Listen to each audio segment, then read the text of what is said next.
Matthew ଲିଖିତ ସୁସମାଚାରରୁ ପାଠ 9 ଅଧ୍ୟାୟ 14-17 ପଦ ପର୍ଯ୍ୟନ୍ତ। ଏହାପରେ ଜହନ୍ନଙ୍କ ଶିଷ୍ୟମାନେ ଆସି ଯୀଶୁଙ୍କୁ ପଚାରିଲେ, ଆମେ ଓ ଫାରିସୀମାନେ ଉପବାସ କରୁ, କିନ୍ତୁ ଆପଣଙ୍କ ଶିଷ୍ୟମାନେ ଉପବାସ କରନ୍ତି ନାହିଁ କାହିଁକି?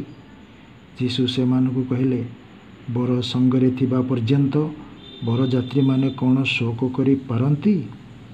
ଅବଶ୍ୟ ସମୟ ଆସିବ ଯେତେବେଳେ ବର ସେମାନଙ୍କ ନିକଟରୁ ନିଆଯିବେ, ସେତେବେଳେ ସେମାନେ ଉପବାସ କରିବେ।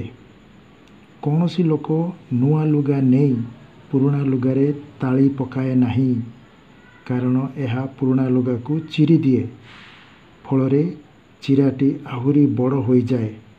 ସେହିପରି ନୂଆ ଦ୍ରାକ୍ଷାରସ ପୁରୁଣା ଚର୍ମଥଳିରେ ରଖାଯାଏ ନାହିଁ, କାରଣ ତାହା ରଖାଗଲେ ଥଳିଟି ଫାଟିଯାଇ ଦ୍ରାକ୍ଷାରସ ଢାଳି ହୋଇଯିବ ଏବଂ ଥଳିଟି ନଷ୍ଟ ହେବ।